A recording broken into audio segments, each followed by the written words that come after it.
Hey guys! Welcome to Couple. Please like and subscribe if you like this video.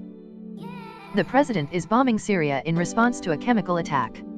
President Donald Trump has ordered strikes on Syria in retaliation for an April 7 chemical attack in a town outside Damascus. The evil and despicable attack left mothers and fathers, infants and children thrashing in pain and gasping for air, Trump said in a brief televised statement on Friday night. These are not the actions of a man. They are crimes of a monster instead. The chemical attack carried out by the Syrian regime in Douma, in eastern Ghouta killed more than 40 people, including children. Almost exactly a year ago, Trump launched 59 Tomahawk missiles at a Syrian airbase after a chemical attack left about 80 people dead. Trump did not offer many details about the duration of the strike, though he said that the US, along with France and the United Kingdom, are prepared to sustain this response until the Syrian regime stops its use of prohibited chemical agents. Read a transcript of Trump's statement below, my fellow Americans. A short time ago I ordered the United States Armed Forces to launch precision strikes on targets associated with the chemical weapons capabilities of Syrian dictator Bashar al-Assad. A combined operation with the armed forces of France and the United Kingdom is now underway. We thank them both. Tonight, I want to speak with you about why we have taken this action. 1 year ago, Assad launched a savage chemical weapons attack against his own innocent people.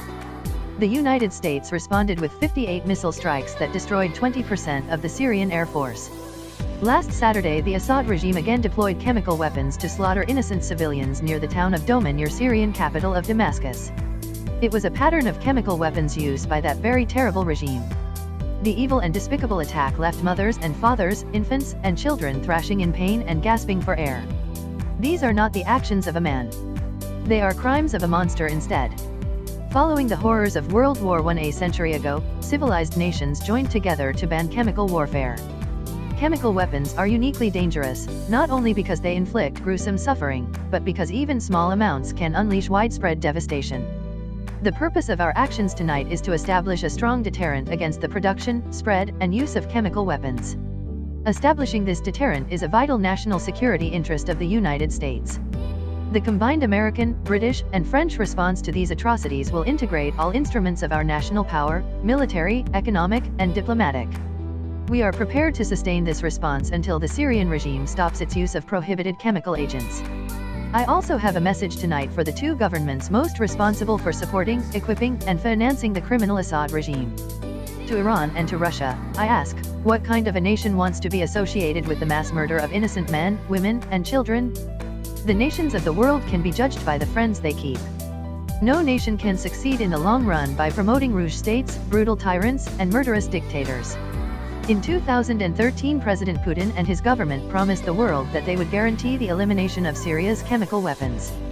Assad's recent attack and today's response are the direct result of Russia's failure to keep that promise. Russia must decide if it will continue down this dark path, or if it will join with civilized nations as a force for stability and peace. Hopefully someday we'll get along with Russia, and maybe even Iran, but maybe not. I will say this, the United States has a lot to offer, with the greatest and most powerful economy in the history of the world. In Syria, the United States, with but a small force being used to eliminate what is left of ISIS, is doing what is necessary to protect the American people. Over the last year, nearly 100% of the territory once controlled by the so-called ISIS caliphate in Syria and Iraq has been liberated and eliminated. The United States has also rebuilt our friendships across the Middle East. We have asked our partners to take greater responsibility for securing their home region, including contributing large amounts of money for the resources, equipment, and all of the anti-ISIS effort. Increased engagement from our friends including Saudi Arabia, the United Arab Emirates, Qatar, Egypt, and others can ensure that Iran does not profit from the eradication of ISIS. America does not seek an indefinite presence in Syria, under no circumstances. As other nations step up their contributions, we look forward to the day when we can bring our warriors home, and great warriors they are. Looking around our very troubled world, Americans have no illusions. We cannot purge the world of evil or act everywhere there is tyranny. No amount of American blood or treasure can produce lasting peace and security in the Middle East. It's a troubled place. We will try to make it better, but it is a troubled place. The United States will be a partner and a friend, but the fate of the region lies in the hands of its own people. In the last century, we looked straight into the darkest places of the human soul. We saw the anguish that can be unleashed and the evil that can take hold. By the end of World War I, more than 1 million people had been killed or injured by chemical weapons. We never want to see that ghastly specter return. So today, the nations of Britain, France, and the United States of America have marshaled their righteous power against barbarism and brutality.